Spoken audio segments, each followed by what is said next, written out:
चलिए class start करते हैं।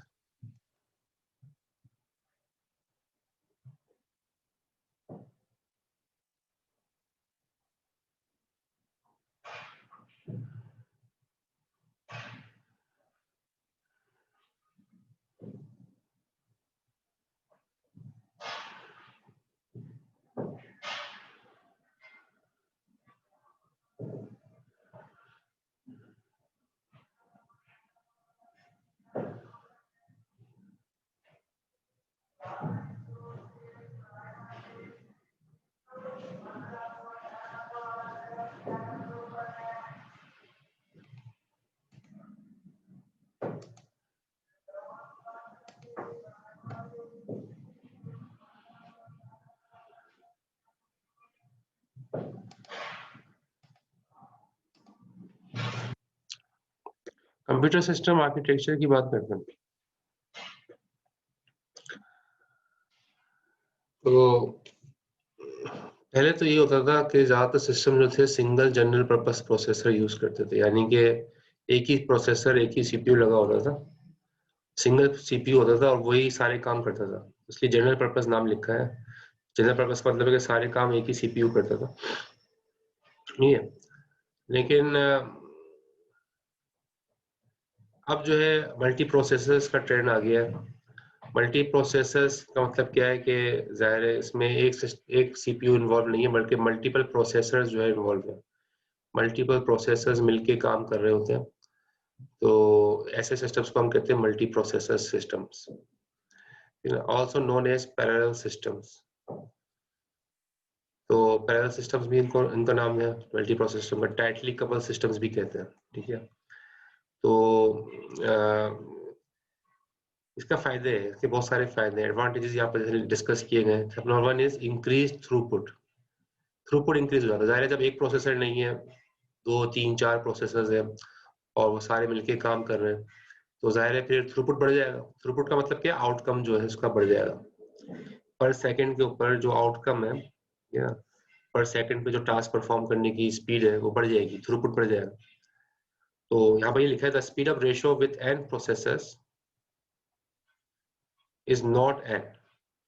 इसका मतलब क्या है कि अगर 4 प्रोसेसर लगाए तो 4 गुना स्पीड नहीं बढ़ेगी, अगर 5 प्रोसेसर लगाए तो 5 गुना स्पीड नहीं बढ़ेगी। क्यों? क्योंकि ओवरहेड भी होता है, ठीक है। Rather it is less than n, ठीक है, यानी कि जो स्पीड होगी वो हमेशा जितने प्रोसेसर लगाए उनसे कम होगी। अगर 4 प्रोसेसर लगाए तो थ्रूपुट जो है वो 4 से हमेशा कम होगा। थ्रूपुट जो है 4 से कम होगा, ज्यादा नहीं होगा, 4 से कम होगा, बराबर भी नहीं होगा, ठीक है, कम होगा। कम क्यों होगा?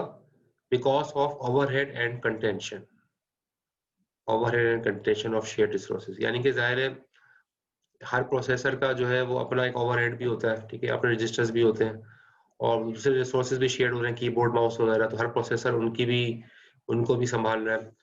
तो और वो मुख्तलिफ किस्म के ओवरहेड होते हैं, जिसकी वजह से जो है ना वो एग्जैक्टली फॉर प्रोसेसर जितनी स्पीड नहीं आएगी, बल्कि उससे कम हो जाएगी, ये जो ओवरहेड है उनकी वजह से, ठीक है। तो एक तो ये फायदा है कि जाहिर है थ्रूपुट बढ़ जाती है, अगर आप मल्टी प्रोसेसर यूज करें, ठीक है, तो थ्रूपुट बढ़ जाएगी, ज्यादा टास्क परफॉर्म कर लेंगे आप, पर सेकंड के ऊपर ज्यादा टास्क परफॉर्म कर लेंगे, इंक्रीज थ्रूपुट जिसको हम यहाँ पर कह रहे हैं। Second one is economy of scale. Economy of scale means multi-processor systems can cost less than equivalent multiple single processor system.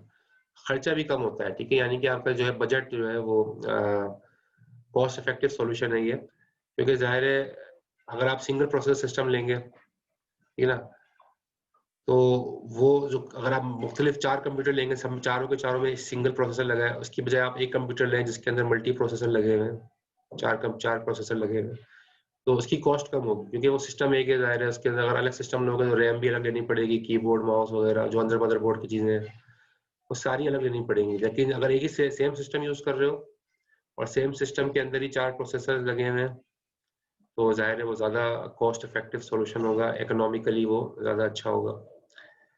तो ये बात हो गई। फिर third one is increase reliability, ठीक है, यानी कि रिलायबिलिटी भी बढ़ जाती है। क्यों? क्योंकि जाहिर है हो सकता है कि 4 प्रोसेसर लगा दिए आपने, ठीक है, जबकि यहाँ पर जो है यहाँ तो बात की गई है 10 की, ठीक है ना। If functions can be distributed properly among several processors, then the failure of one processor will not halt the system, only it slows down. यहाँ ये बात कह रहा है, अगर फॉर एग्जाम्पल आपके पास जो है ना यहाँ पर लिखा हुआ है, if we have 10 processors, 10 processor लगाए आपने, and one fail, उनमें से एक फेल हो गया, then each of the remaining 9 processors can pick up the share of the work of the failed processor. तो बकाया ये जो 9 प्रोसेसर हैं वो क्या करेंगे, उस एक प्रोसेसर का टास्क आपस में बांट लेंगे, ठीक है। तो उससे फायदा क्या होगा कि आपका जो है रिलायबिलिटी बढ़ जाएगी। हाँ होगा, थोड़ा सा स्लो तो हो जाएगा, स्लो हो जाएगा, क्योंकि जाहिर है जो 10 प्रोसेसर की एफिशिएंसी वो अब 9 प्रोसेसर पे आ जाएगी, तो 10 वाली बात तो नहीं रहेगी, लेकिन आपका सिस्टम फेल नहीं होगा, बल्कि आपका सिस्टम चलता रहेगा, थोड़ा सा स्पीड के साथ थोड़ा कॉम्प्रोमाइज हो जाएगा, यानी कि परफॉर्मेंस के साथ थोड़ा कॉम्प्रोमाइज हो जाएगा, लेकिन आपकी रिलायबिलिटी जो है वो रहेगी। रिलायबिलिटी इसी को कहते हैं कि सिस्टम सारे के सारे जो है आपके मतलब आपके पास रिसोर्सेज अवेलेबल रहे, ये ना हो कि वो 1-2 प्रोसेसर 3 प्रोसेसर खराब हो गए तो आपका सिस्टम ही नहीं चल रहा, ऐसा नहीं होना चाहिए। तो ये सब आपस में वर्कलोड आपस में शेयर कर लेते हैं, जिसकी वजह से जो है वो इकोनॉमिकल भी रहता है, मतलब और रिलायबल भी रहता है, थ्रूपुट भी बढ़ जाती है, ये सारे फायदे हैं।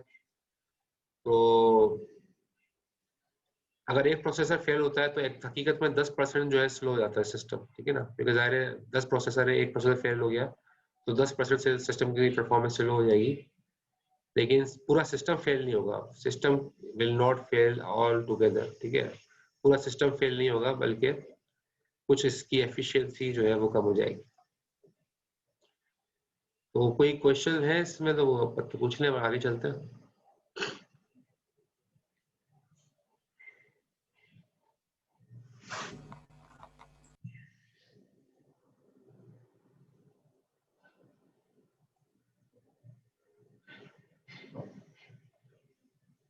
सीआर के लिए भी कमेंट्स लिख दीजिएगा, फेसबुक में भी मैं क्लास के एंड में चेक करूंगा। अच्छा आगे चलते हैं। Computer system architecture, increase reliability of a computer system is crucial in many application. Direct reliability हमें चाहिए, ठीक है, और ज्यादातर एप्लीकेशंस में ये चाहिए, बैंक्स वगैरह में मुख्तलिफ जगहों पे हमें यही चाहिए होता है, हमें सिस्टम शट डाउन नहीं होना चाहिए, सिस्टम चलता रहे, ये रिलायबल है।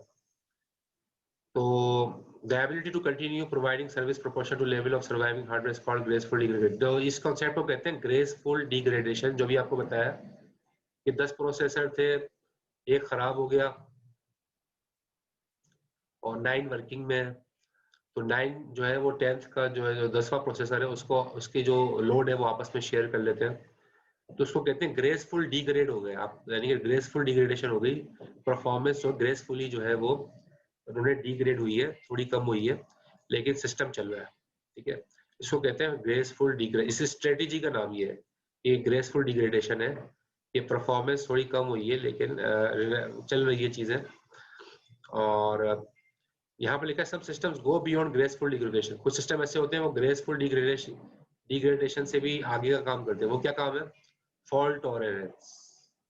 और फॉल्ट टॉलरेंट सिस्टम होते हैं, फॉल्ट टॉलरेंट का मतलब क्या है कि वो सिस्टम को वो एरर को डिटेक्ट भी करेंगे, एरर को डायग्नोज भी करेंगे, यानी कि प्रोसेसर खराब होगा, देखेंगे कौन सा प्रोसेसर खराब है, उसको डायग्नोज करेंगे क्या खराबी है, और अगर पॉसिबल हुआ उस खराबी को सही भी कर लेंगे, इफ पॉसिबल करेक्टेड, यानी कि पॉसिबल हुआ तो उसको सही भी कर लेंगे, तो ऐसे सिस्टम को कहते हैं फॉल्ट टॉलरेंट सिस्टम, ठीक है।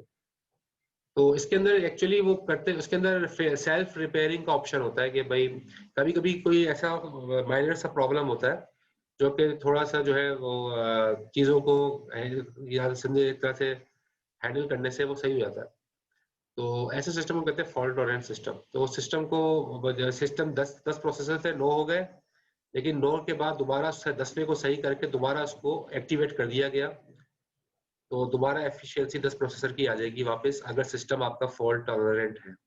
लेकिन अगर सिस्टम फॉल्ट टॉलरेंट नहीं है तो कम से कम उसके अंदर ग्रेसफुल डिग्रेडेशन होना चाहिए कि एफिशिएंसी आपस में सब आपस में मतलब जो परफॉर्मेंस है वो किसी अगर कोई प्रोसेसर फेल हो जाता है तो आपस में सारे प्रोसेसर जो है उसकी उसका लोड शेयर कर लें, तो परफॉर्मेंस थोड़ी कॉम्प्रोमाइज होगी, लेकिन जो है वो बिल्कुल जो है वो सिस्टम आपका शट डाउन नहीं होगा। जब यहाँ पर देखें 2 types of multi processor system, 2 types है मल्टी प्रोसेसर सिस्टम की। जी सर फॉल्ट टॉलरेंट की कोई एग्जांपल दे दें।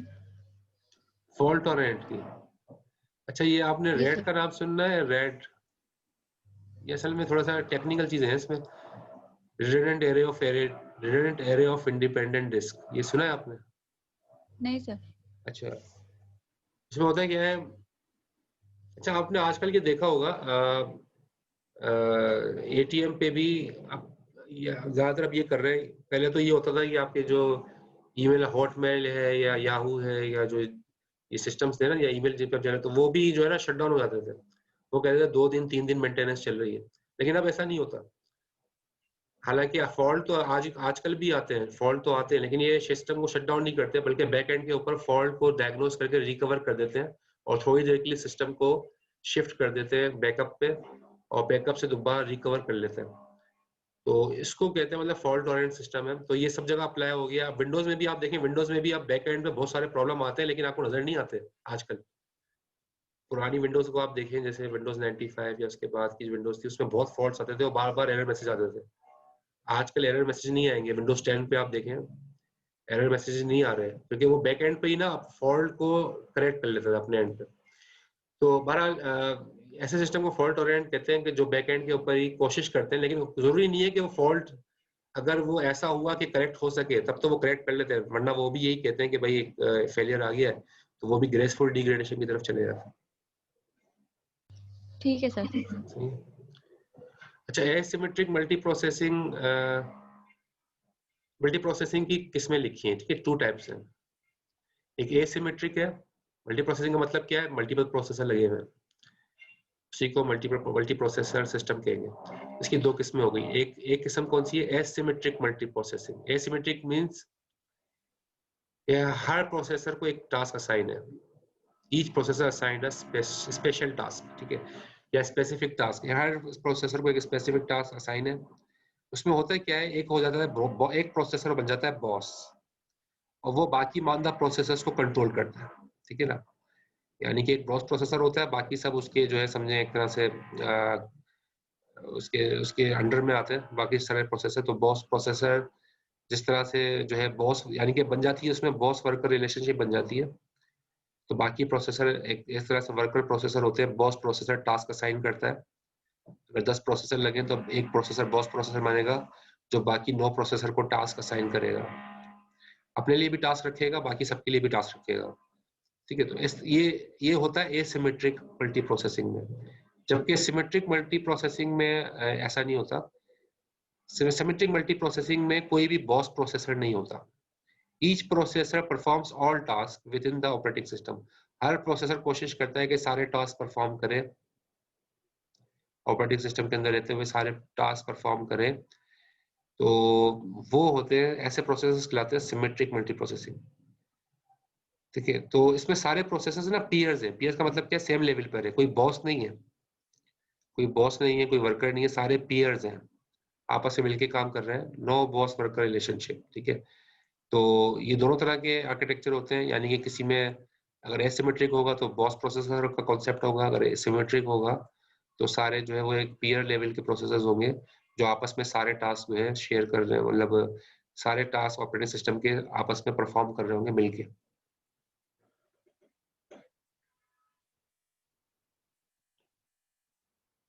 तो यहाँ पर सिमेट्रिक मल्टी प्रोसेसिंग का आर्किटेक्चर भी दिखा है। ये एक चिप लगी हुई है, CPU 0 है, ये दूसरी चिप है CPU 1 है, ये तीसरी चिप है CPU 2। अंदर सबके पास अपने अपने रजिस्टर्स लगे हुए हैं, ठीक है? ये सबके रजिस्टर्स हैं, और हर एक का कैशे भी है। जो इंटरनल उनके पास जो भी कैशे की फैसिलिटी है वो हर प्रोसेसर के पास है। लेकिन सारे प्रोसेसर जो है वो सिंगल, चूंकि पीसी पे इंस्टॉल्ड है, सिंगल पीसी के ऊपर एम्बेडेड है, तो मेमोरी सब एक ही यूज कर रहे हैं, ठीक है? एक ही रैम यूज कर रहे हैं, लेकिन है प्रोसेसर 3 अलग अलग। तो सिमेट्रिक मल्टी प्रोसेसिंग आर्किटेक्चर कुछ इस तरीके से होता है, ठीक है? तो यानी कि उसके अंदर मदरबोर्ड के ऊपर 3 या 4 5 चिप्स की जो गुंजाइश होती है, जितनी गुंजाइश लेना चाहे वो मॉड्यूल लगा सकते हैं। मॉड्यूल भी आते हैं अलग से, तो उस मॉड्यूल को ऐड कर ले तो वो प्रोसेसर अटैच हो जाते हैं। तो मल्टी प्रोसेसर हो जाते हैं एक ही सिस्टम के ऊपर। और सिमेट्रिक मल्टी प्रोसेसिंग की एग्जांपल जो है, एसएमपी का मतलब यही है, सिमेट्रिक मल्टी प्रोसेसिंग, ठीक है? इसकी एग्जांपल एक फॉर एग्जांपल एक AIX सिस्टम है, ये यूनिक्स का वर्जन है, AIX कमर्शियल वर्जन है AIX, ठीक है। IBM ने इसको डिजाइन किया था, ये सिमेट्रिक मल्टी प्रोसेसिंग का आर्किटेक्चर यूज करता है। और the benefit of this model is that many processor can run simultaneously, ठीक है, सारे मिलके काम करेंगे, तो परफॉर्मेंस जो है वो डिग्रेड नहीं होती। कोई एक प्रोसेसर खराब होता है तो दूसरा प्रोसेसर उसकी जिम्मेदारी निभाता भी है। तो बहरहाल ये इस तरह के अवेलेबल है, लेकिन ज़ाहिर है कॉस्टली होते हैं ज़रा ये, जब हम परचेस करने जाएंगे तो हम इस तरह की चीज़ें जो है, यानी यूनिक्स बेस इसके अंदर ऑपरेटिंग सिस्टम भी जो है वो यूनिक्स का चल रहा है, इंस्टॉल्ड है, ये जो इस पे यूनिक्स बेस ऑपरेटिंग सिस्टम है जो इसको सपोर्ट कर रहा है। एक एग्जांपल यहाँ पर सामने आ गई जो कि सिमेट्रिक मल्टी प्रोसेसिंग से रिलेटेड थी।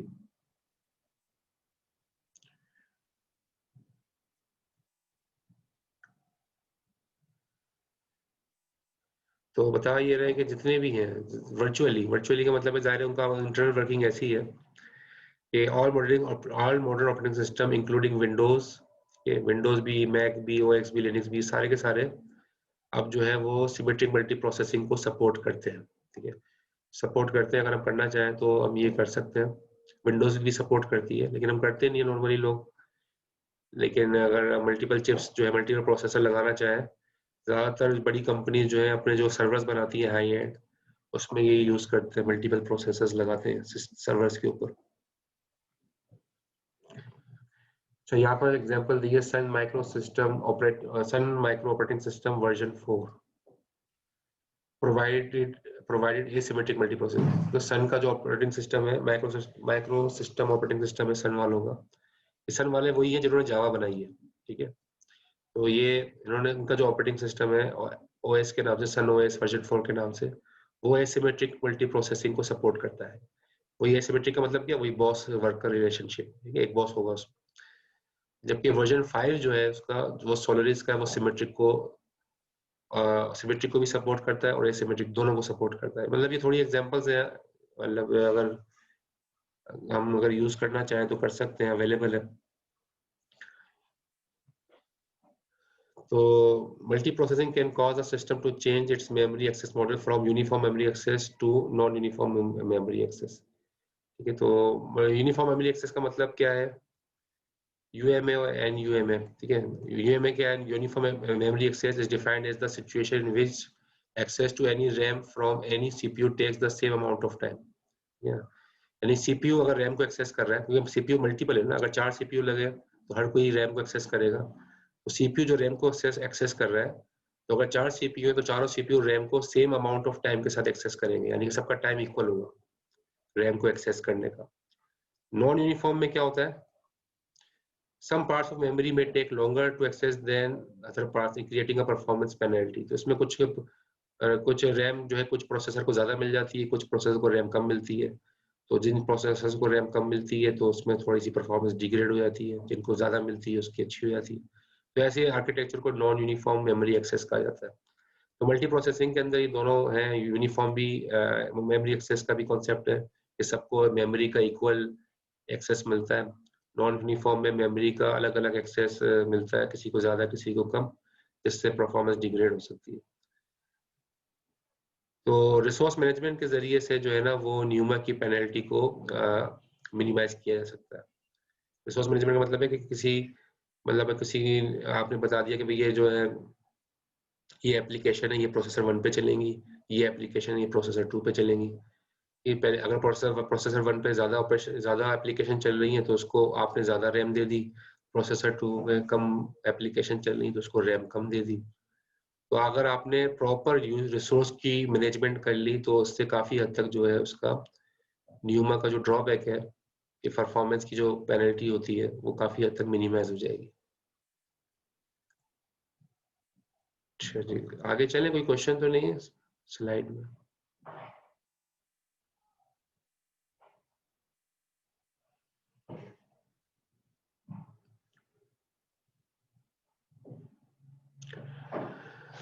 A recent trend in CPU design is to include multiple computing cores, ठीक है। आजकल जो है वो मल्टी कोर सिस्टम आ गया है ना, डुआ कोर, कोर 3 आया, फिर कोर i5 आया, कोर i7, कोर i9।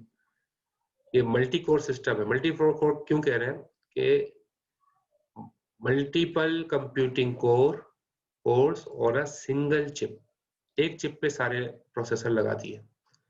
पहले में क्या था, अलग अलग चिप्स थी, ठीक है, 4 प्रोसेसर है, 4 चिप है। यहाँ पर एक ही चिप है, सिंगल प्रोसेसर है, लेकिन उसमें 4 प्रोसेसर लगे हुए हैं। अगर एक ही चिप है, 3 प्रोसेसर लगे हुए हैं तो कोर i3 हो गया। एक ही चिप है, 5 प्रोसेसर लगे हुए हैं, कोर i5 हो गया।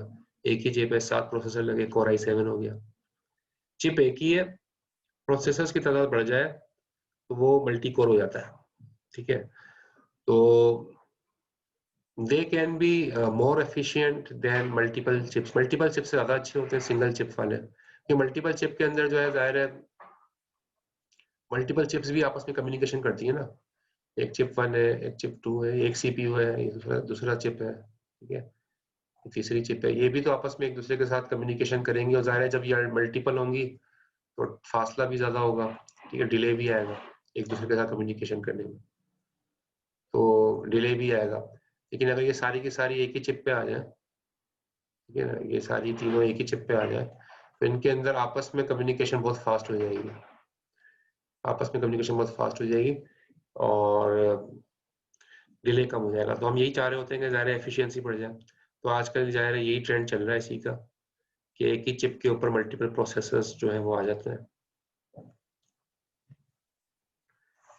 तो इसको कहते हैं मल्टीपल कोर। मल्टीपल प्रोसेसर की जगह नाम दिया गया मल्टीपल कोर्स, ठीक है। In addition one chip with multiple cores uses significantly less power than multiple chips. ज़ाहिर पावर भी कम लगेगी, इसमें ज़्यादा पावर लगेगी क्योंकि हर चिप अपनी पावर लेगी। यहाँ पर सिंगल चिप ही है तो एक ही चिप लगाई जाएगी तो वो कम पावर लेगी। तो जाहिर है वो पावर, अगर ये लैपटॉप के हवाले से भी देखा जाए तो लैपटॉप के अंदर तो हमें बैटरी का ज़्यादा इशू आता है। तो लैपटॉप के अंदर अगर मल्टीपल चिप्स लगाएंगे तो बहुत जल्दी बैटरी ड्रेन हो जाएगी, सिंगल चिप की वजह से बैटरी देर से ड्रेन होगी। तो इस पॉइंट ऑफ व्यू से भी बहुत ज़्यादा जो है बेनिफिशियल है मल्टी कोर सिस्टम। तो it is important to note that while multi-core systems are multi-processor system, not all multi-processor systems are multi-core. तो बहरहाल multi core system multi processor होते हैं, लेकिन सारे मल्टी प्रोसेसर सिस्टम जो है मल्टी कोर नहीं होते। जाहिर है ये बात है, क्योंकि ये मल्टी कोर सिस्टम तो नहीं है ना जो मैंने डिजाइन किया ये वाला। हालांकि मल्टी प्रोसेसर है ये, इसमें मल्टीपल प्रोसेसर लगे हुए हैं, लेकिन मल्टी कोर नहीं है। मल्टी कोर का मतलब है एक ही चिप पे सारे हो, ठीक है, एक ही चिप पे सारे प्रोसेसर हो तो वो मल्टी कोर है। अलग अलग चिप पे अलग अलग प्रोसेसर है तो वो मल्टी कोर नहीं है। दोनों है मल्टी प्रोसेसर, ये भी मल्टी प्रोसेसर है, ये भी मल्टी प्रोसेसर है, लेकिन ये मल्टी कोर नहीं है और ये मल्टी कोर है। ठीक है, क्लियर हो गया?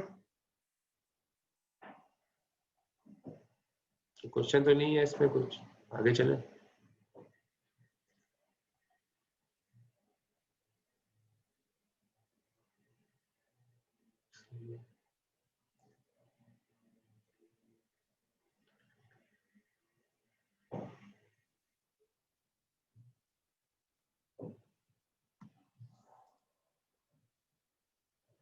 देखें ये मल्टी कोर का आर्किटेक्चर दिखा है, multi chip and multi core, ठीक है, यानी कि मल्टीपल चिप्स हैं और मतलब सम कंटेनिंग ऑल चीजेस कंटेनिंग मल्टीपल सेपरेट सिस्टम्स।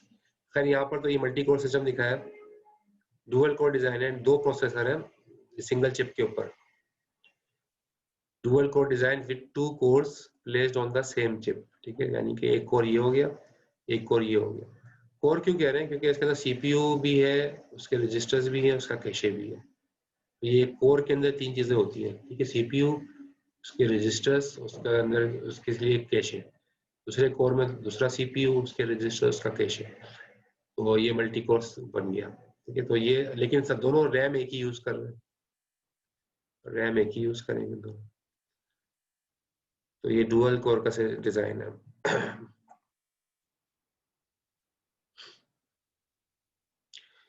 फिर क्लस्टर सिस्टम का भी एक कॉन्सेप्ट है, क्लस्टर सिस्टम। क्लस्टर सिस्टम्स कौन से होते हैं?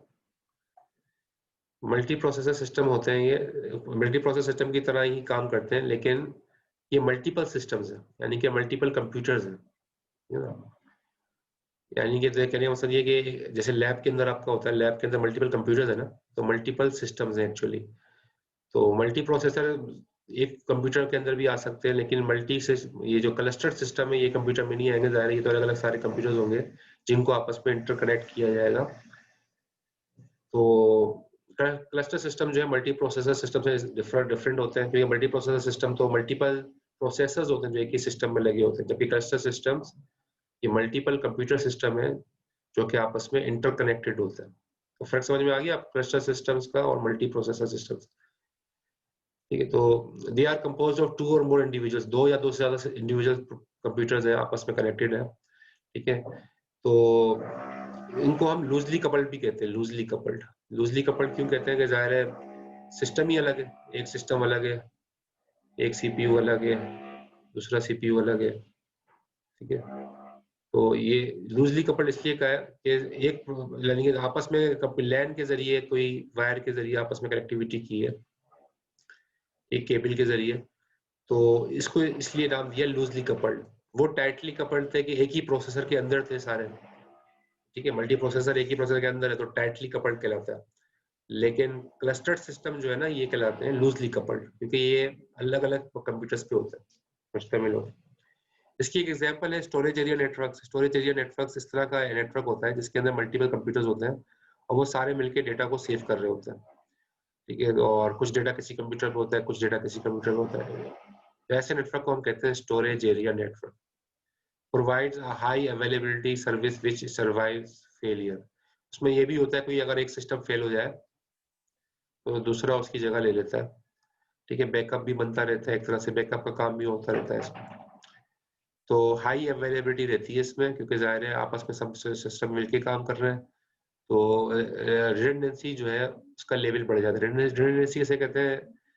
रिडंडेंसी कहते हैं डुप्लीकेशन, या यानी कि जितनी चीजें जिस सिस्टम कोई फेल हो जाता है उसके मल्टीपल रेप्लिकास बन जाते हैं और वो जो है उसकी जगह ले लेते हैं। ठीक है, तो इससे अवेलेबिलिटी हाई अवेलेबिलिटी रहती है, सिस्टम ओवरऑल शट डाउन नहीं होता, हमें जो है रिसोर्सेज मिलती रहती है। तो ये फायदा है क्लस्टर सिस्टम्स का। क्लस्टरिंग की भी दो किस्में हैं, एसिमेट्रिक और सिमेट्रिक। ठीक है, जिस तरह से मल्टी प्रोसेसर की दो किस्में थी, इसमें से यहाँ पर भी क्लस्टरिंग की भी दो किस्में हैं, एसिमेट्रिक और सिमेट्रिक। एसिमेट्रिक क्लस्टरिंग में क्या होता है? In asymmetric clustering one machine is in hot standby mode. एक मशीन को हॉट स्टैंड बाय मोड बना दिया जाता है while the other is running the application. The hot standby host machine does nothing but monitor the active server. ठीक है, वो जो एक स्टैंड बाय मशीन बनती है उसका काम क्या होता है? वो एक तरह से सर्वर का काम कर रही होती है, वो सब सारी मशीन्स को मॉनिटर करती रहती है। ठीक है ना, तो अगर सारी मशीन को टास्क भी असाइन समझे एक तरह से करती रहती है, मॉनिटर भी करती रहती है, सारी मशीन को मॉनिटरिंग करती रहती है कोई मशीन फेल तो नहीं हो रही। अगर सर्वर फेल हो जाए तो उस सूरत में कोई भी होस्ट है वो दूसरा वो जो है वो हॉट स्टैंड बाय मशीन बन जाती है। ठीक है, वो हॉट स्टैंड बाय मशीन बन जाती है, वो भी सर्वर बन जाता है। इस्माइल हफीज आया है।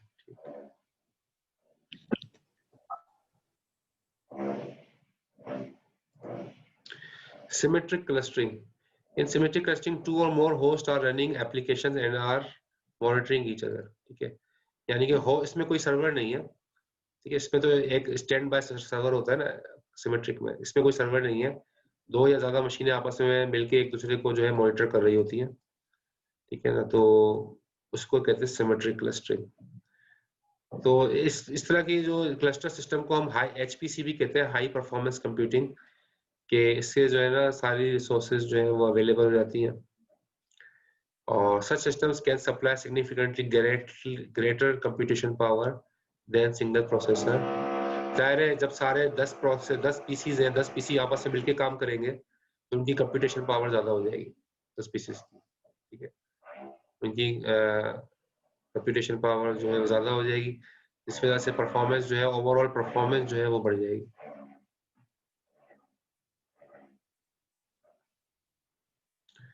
अच्छा, आशय कह रहे इलेक्ट्रिसिटी इशू है। अच्छा 2:30 बज गए, 2:30 बज गए, बिल्कुल अच्छा सही टाइम पे याद दिला दिया। मैं अटेंडेंस ले लेता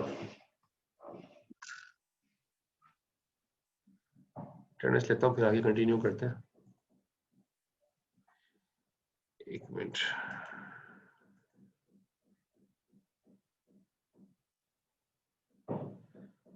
अटेंडेंस शीट,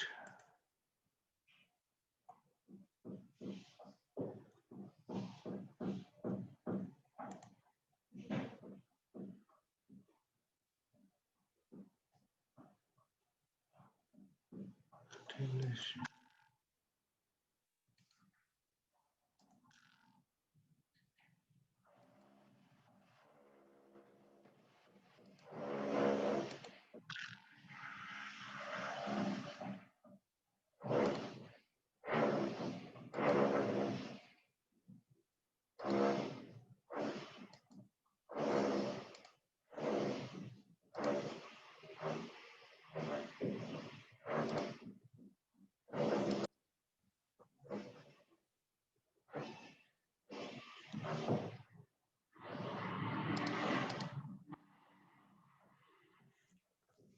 मेरी सेकेंड हाफ की अटेंडेंस हो रही है और उसमें आप जो है वो कुछ नाम मैं यहाँ पर ले रहा हूँ। वैसे मुझे पार्टिसिपेंट्स तो काफी ज्यादा आ रहे हैं, 27 पार्टिसिपेंट्स हैं। अच्छा ये बताइएगा, शमसुर रहमान है? शमसुर रहमान, शमसुर रहमान, शमसुर रहमान नहीं है। तहा अली, तहा अली, तहा अली भी नहीं है। समीर, समीर नहीं, जिनके मैं नाम ले रहा हूँ ना सिर्फ वही बताएं, बाकी तो मुझे नजर आ रहे हैं। समीर है? समीर, समीर नहीं है। मोहम्मद असद, मोहम्मद असद, मोहम्मद असद भी नहीं है। ठीक है, बाकी सब प्रेजेंट ही हैं, मैंने देख लिए। Excuse sir, hello. जी जी, अस्सलाम वालेकुम सर। वालेकुम सर मैं ये सलाम। पूछ रहा था वो फर्स्ट सेशन में मैं थोड़ा लेट हो गया था 5-10 मिनट ना, तो उसकी अटेंडेंस का मुझे पूछना था। मायो यास। आज की फर्स्ट सेशन में? हाँ, यस आपकी सर। आज की लगा दी थी मैंने फर्स्ट और सेशन। सर लास्ट क्लास में भी मुझे वो इशू हो गया था, पता नहीं मैं अटेंडेंस का ना लेट हो गया था, तो मैं प्रेजेंट था पूरी क्लास में थ्रू आउट, और फिर उसके बाद अटेंडेंस हुई तो मुझे इसका पता नहीं चला। तो अगर अटेंडेंस आपको मैंने पता हो। 2 बार ली थी ना उसमें भी, लास्ट क्लास में। Yes sir.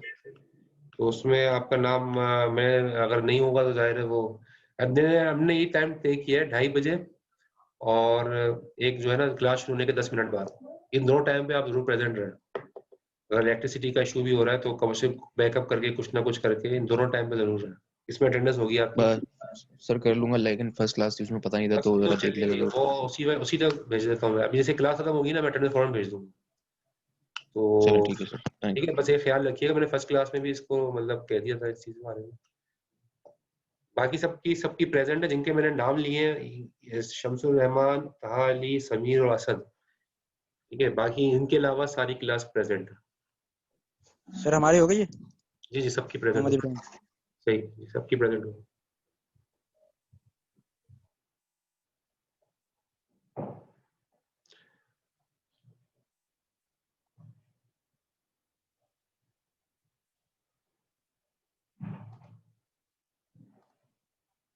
अच्छा,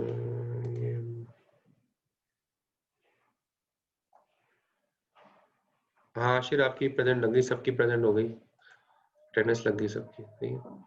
लेकिन मैं देख रहा हूँ कि क्लास के एंड तक, क्योंकि आपका लॉग मेंटेन हो रहा है, ठीक है, अभी 28 की स्ट्रेंथ है, 27 हो गई एकदम। खैर एक का इशू हो रहा था लाइट का, लेकिन आप लोग जो है ना, ये अटेंडेंस मतलब ये नहीं कि आप छोड़ दें क्लास। हो सकता है मैं क्लास के अंदर कोई क्विज या फौरन ले लूँ, या इस तरह की कोई चीज अगर सामने आ जाए, आपके मार्क्स ना डिडक्ट हो जाए। तो कोशिश कीजिएगा क्लास में इन रहे, ठीक है ना। बस थोड़ा सा टाइम ही रह गया तो आपकी क्लास क्लोज हो जाएगी। अच्छा जी, यहाँ पर देखिए, ये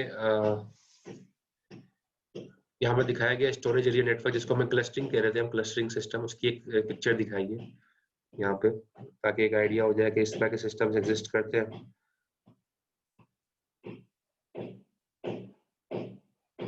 तो उसमें देखें, ये कंप्यूटर 1 है, ये दूसरा कंप्यूटर है, ये तीसरा कंप्यूटर है, ये सारे आपस में इंटरकनेक्टेड है, और ये सब मिलके एक तरह से स्टोरेज एरिया नेटवर्क बना रहे हैं। ठीक है, क्लस्टरिंग हुई हुई है। क्लस्टरिंग बनानी पड़ती है, लॉजिकली बनानी पड़ती है, सॉफ्टवेयर इंस्टॉल करना पड़ता है, और सॉफ्टवेयर इंस्टॉल करने के बाद वो सारे क्लस्टर बन जाते हैं और फिर कोई भी एप्लीकेशन आप चलाओगे तो सारे प्रोसेसर मिलके उस एप्लीकेशन को चलाएंगे। तो इसको कहते हैं पैरेललाइजेशन। इस टेक्निक को पैरेललाइजेशन भी कहते हैं। सब पैरेलली किसी एप्लीकेशन को मिलके चला रहा है। तो ये एडवांटेज है क्योंकि काफी सारी ऐसी हाई एंड एप्लीकेशंस होती हैं जो किसी एक सिंगल पीसी पे आप चलाओगे तो वो काफी ज्यादा बर्डनाइज हो जाएगा और लोड उठा नहीं पाएगा इतना। तो अगर आप इसको स्टोरेज एरिया नेटवर्क के ऊपर स्प्रेड कर दो, ठीक है, तो वो मल्टीपल प्रोसेसर मिलके उस एप्लीकेशन को चला लेते हैं और इस तरह से वो एप्लीकेशन जो है स्मूथली चल जाती है। तो ये एक तरीके कार है जो कि ऑर्गेनाइजेशन यूज करती है, लेकिन इसके लिए सॉफ्टवेयर इंस्टॉल करने पड़ते हैं तब जाके क्लस्टर बनता है। ठीक है, उस क्लस्टरिंग से सॉफ्टवेयर आते हैं जो क्लस्टर बनाता है।